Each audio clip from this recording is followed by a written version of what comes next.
What happens when a country music star with a criminal past sits down with one of daytime television's most outspoken hosts, and the conversation takes a turn nobody saw coming? The View has seen its share of heated moments over the years, but what unfolded between Jelly Roll and Joy Behar became one of the most talked about confrontations in the show's history. This wasn't your typical celebrity interview promoting an album or tour. This was raw, unfiltered, and completely unexpected. Before we get into what went down, make sure you hit that subscribe button and drop a comment below telling us what you think about celebrities speaking their truth on live television. Now let's dive into how this whole thing erupted. The segment started innocently enough. Jelly Roll had been making his rounds on various talk shows, discussing his latest album, his incredible weight loss journey, and his advocacy work for criminal justice reform. The View seemed like a natural stop, a chance to reach a different audience and talk about the issues he's passionate about. But if you know anything about The View, you know that things rarely stay on script for long. Joy Behar opened the conversation with what seemed like a compliment, praising Jelly Roll's music and his transformation story. The audience applauded as he thanked her, his Tennessee accent warm and genuine. For the first few minutes, everything felt comfortable. They talked about his childhood in Nashville, growing up in Antioch, and how music became his escape from a troubled environment. Then Joy shifted gears. She brought up his criminal record, which Jelly Roll has always been open about. He's never hidden his past, the drug dealing, the robberies, the time spent behind bars. It's a huge part of his story and his message. But there was something in the way Joy framed the question that changed the temperature in the room. She asked him how he expected people to take him seriously as an advocate for prison reform when he was the one who chose to commit crimes in the first place. The question hung in the air for a moment. You could see Jelly Roll processing it, his expression shifting from friendly to focused. The audience got quiet. He leaned forward slightly, his hands clasped together, and said, "That's exactly the point, Joy. I'm not asking anyone to excuse what I did. I'm asking them to understand that the system I went through didn't rehabilitate me, it hardened me. I got out worse than when I went in. If we want to talk about taking things seriously, let's talk about a prison system that has a 70% recidivism rate. Let's talk about how we treat human beings like they're disposable." Joy wasn't backing down. She countered by saying that people make choices and that personal responsibility matters. She pointed out that plenty of people grow up in difficult circumstances and don't turn to crime. Her tone was sharp, direct, the way she gets when she's challenging someone on a topic she feels strongly about. Jelly Roll nodded slowly, not interrupting, letting her finish. Then he responded with something that caught everyone off guard. He said, "You're absolutely right, Joy. Personal responsibility matters. I own every single mistake I made. But let me ask you something. Have you ever been hungry, and I mean really hungry, not knowing where your next meal is coming from? Have you ever watched your mother choose between paying the electric bill and buying groceries? Have you ever been 13 years old and realized that the only people in your neighborhood who seem to have any money are the ones selling drugs?" The studio went silent. Even the other hosts, who usually jump in during moments like this, seemed unsure whether to intervene. Joy opened her mouth to respond, but Jelly Roll kept going, his voice steady but gaining intensity. "I'm not making excuses," he continued. "I'm giving you context. Because context matters when we're talking about fixing a broken system. You can sit here and talk about choices all day long, but when you're a kid and your choices are limited by poverty, by lack of education, by trauma, by watching violence become normalized in your community, those choices look a whole lot different than they do from where you're sitting." Joy fired back, suggesting that millions of Americans face hardship without turning to crime, and that sympathy for criminals often overshadows sympathy for their victims. She was leaning into her argument now, her voice rising slightly. This is what The View does best, or worst, depending on your perspective. It creates these moments of friction that people can't look away from. But Jelly Roll didn't get defensive. Instead, he did something unexpected. He agreed with her, sort of. He said, "You're right again, Joy. Victims matter. I've said this 1,000 times. I think about the people I hurt every single day, the families I affected, the communities I damaged. That guilt doesn't go away. But here's what I learned in prison that changed everything for me. I met my victims." Joy looked confused. The camera caught her exchanging a glance with Whoopi Goldberg. Jelly Roll explained that during one of his stays in jail, he was part of a restorative justice program where offenders met with people affected by similar crimes. He sat across from mothers who lost sons to drug dealers, from store owners who'd been robbed, from families torn apart by addiction and violence. He described one woman in particular, a mother whose son overdosed on drugs similar to what Jelly Roll used to sell. She looked him in the eye and told him her story. She didn't yell, didn't curse him out. She just shared her pain, and it destroyed him. He said that moment did more to change his trajectory than any sentence, any fine, any punishment the system handed down. "That's when I understood what real accountability looks like," he said. "It's not about time served. It's about facing the human cost of your actions. That's what's missing from our system. We lock people away, we punish them, but we never actually help them understand the weight of what they've done, or give them the tools to become different people." Joy seemed to be considering this, but then she pivoted to a new angle. She brought up the cost of incarceration and suggested that taxpayers shouldn't have to foot the bill for extensive rehabilitation programs for people who made bad choices. She asked why society should invest more money into helping criminals when there are law-abiding citizens struggling to get by. This is where Jelly Roll's frustration started to show, not in an angry way, but in a passionate one. His voice got louder, more animated. He said, "Because it's cheaper, Joy. Rehabilitating someone costs less than locking them up for decades, and then releasing them with no skills, no support, and no hope, only to watch them reoffend and go right back in. We're already paying for it. We're paying for a system that doesn't work. Why not invest that money in something that actually reduces crime?" He rattled off statistics, citing studies about education programs in prisons, reducing recidivism, about job training programs, about mental health services. He was prepared, and it showed. This wasn't just talking points for him. This was personal. Joy pushed back on the statistics, questioning their sources and suggesting that people often use data to support whatever narrative they want. The conversation was getting more intense, the back and forth faster. The other hosts tried to interject, to lighten things up or redirect, but both Joy and Jelly Roll were locked in now. Then Joy said something that became the flashpoint of the entire interview. She suggested that perhaps Jelly Roll's advocacy was less about helping others and more about trying to rewrite his own story to make himself look better in the public eye. She implied that his criminal justice reform work was self-serving, a way to rehabilitate his image rather than a genuine effort to create change. The look on Jelly Roll's face shifted. Up until that point, he'd been measured, thoughtful, even when passionate. But this felt different. This felt personal. The audience sensed it too. You could hear people shifting in their seats, a few gasps, a murmur of anticipation.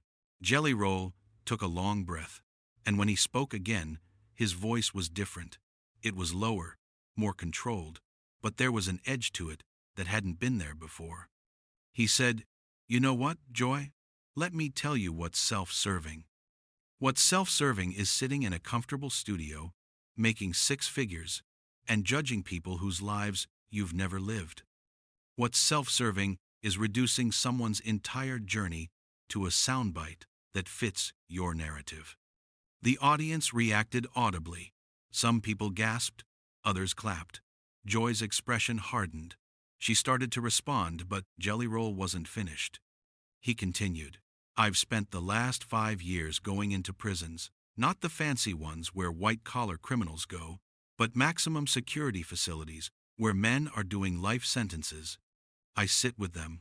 I talk with them. I perform for them. I do it for free, Joy. I don't get paid for most of this work. I do it because I know what it's like to be written off, to be told you're nothing, that you'll never be anything. Joy interjected, saying that his personal feelings didn't change the facts about crime and punishment. She maintained that consequences need to be severe to deter criminal behavior. Her voice had that prosecutorial tone she gets when she thinks she's cornered someone in an argument. But Jelly Roll was ready. He said, "Severe consequences don't deter crime, Joy.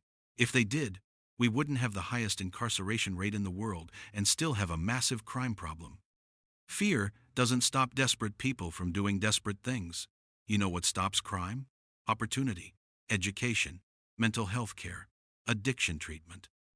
Giving people a reason to believe their lives can be different." He pointed out that he's seen this firsthand, not just in his own life, but in the lives of people he's mentored. He talked about a young man he met in a Tennessee prison, a 22-year-old serving 15 years for armed robbery. Jelly Roll had been corresponding with him, helping him get his GED, connecting him with resources. That young man is now taking college courses behind bars, tutoring other inmates, and has a plan for when he gets out. Joy seemed unmoved. She said that feel-good stories don't address the broader problem, and that for every success story, there are countless failures. She brought up repeat offenders, people who've been given second chances and third chances, and still go back to crime. She asked what we're supposed to do about them. Just keep giving chances indefinitely while they continue to victimize people? This is where Jelly Roll's response became the defining moment of the interview. He leaned back in his chair, looked directly at Joy, and said something that would be clipped and shared across every social media platform within hours. He said, "Let me ask you something, Joy. How many chances have you gotten in your life? How many times have you messed up, said something you regretted, made a mistake at work, hurt someone you cared about, and got to try again? How many times has society, your employers, your friends, your family, given you grace to be imperfect and still worthy of love and opportunity?" Joy tried to interrupt, but he kept going, his voice rising with emotion.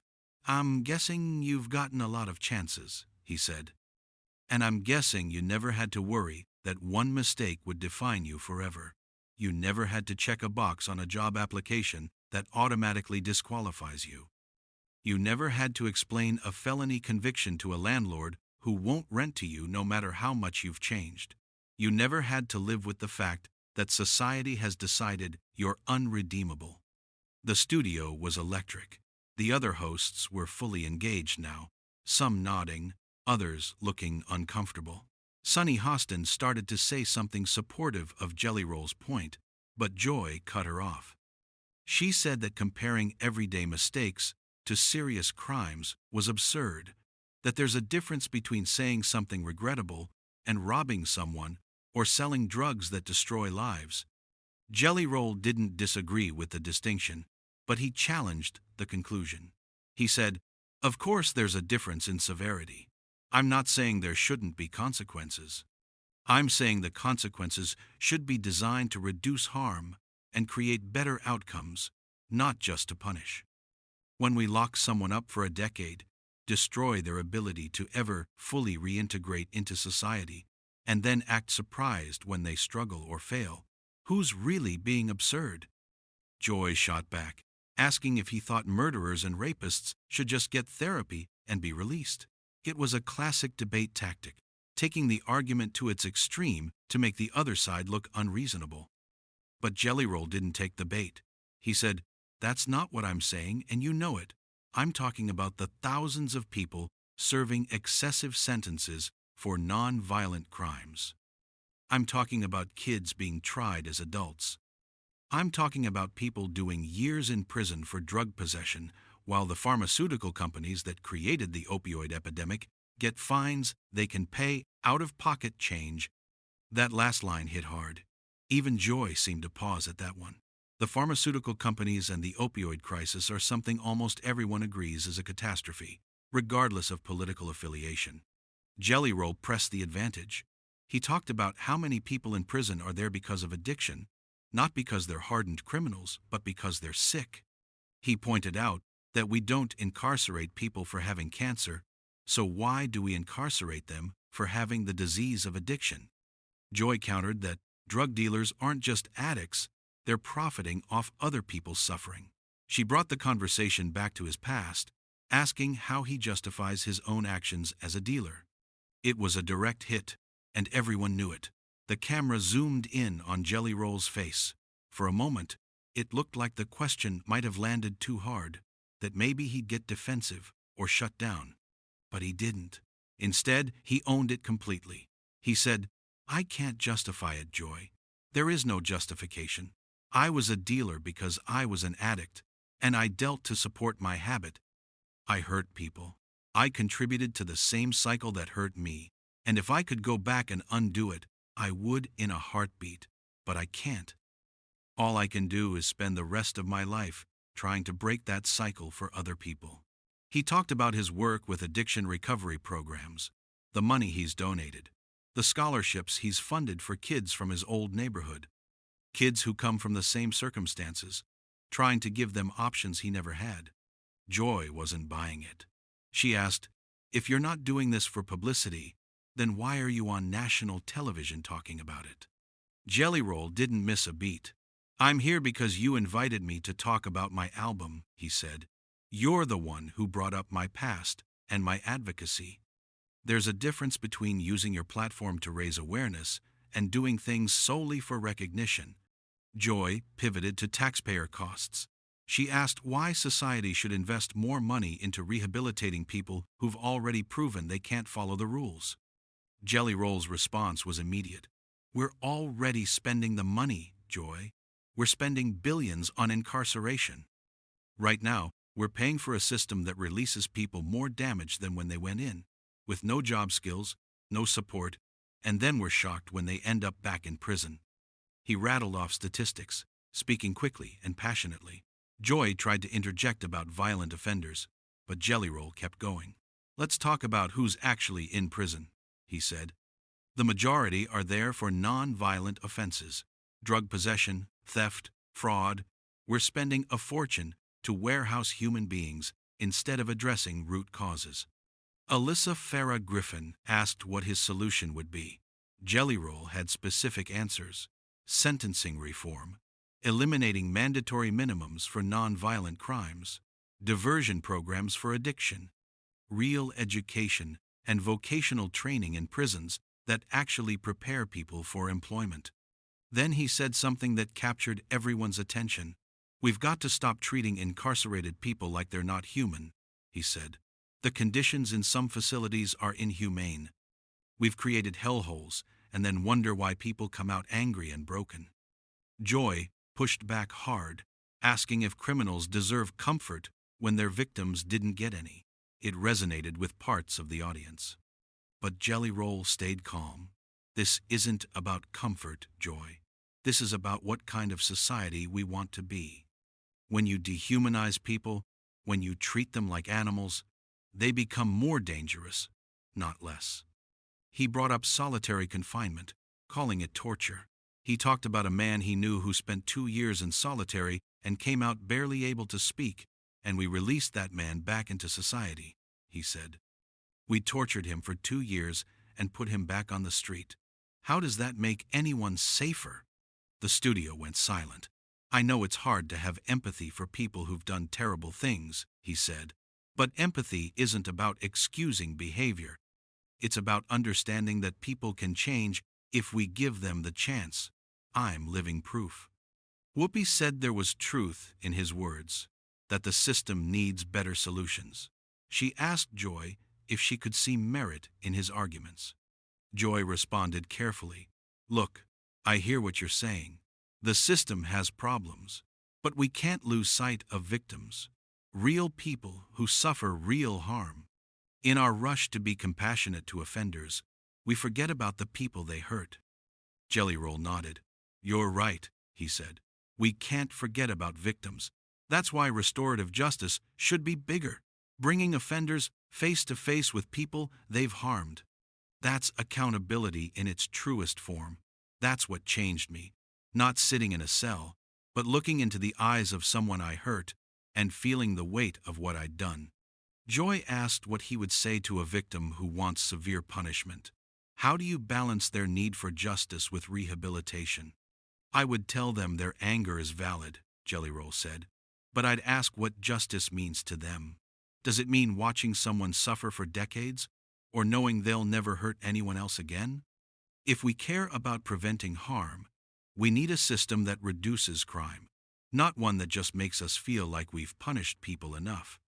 Joy challenged whether most offenders can truly transform. Maybe he was projecting his own experience onto people who aren't redeemable. Jelly Roll met her eyes. I don't think everyone can be saved, Joy. I'm not naive. There are people too dangerous to ever be released, but that's a small percentage. Most people in prison could be rehabilitated if we tried. Every person we help is one less person committing crimes, one less victim. Sarah asked what he hoped people would take away. I just want people to think beyond the headlines, he said. Crime is complicated. Justice is complicated.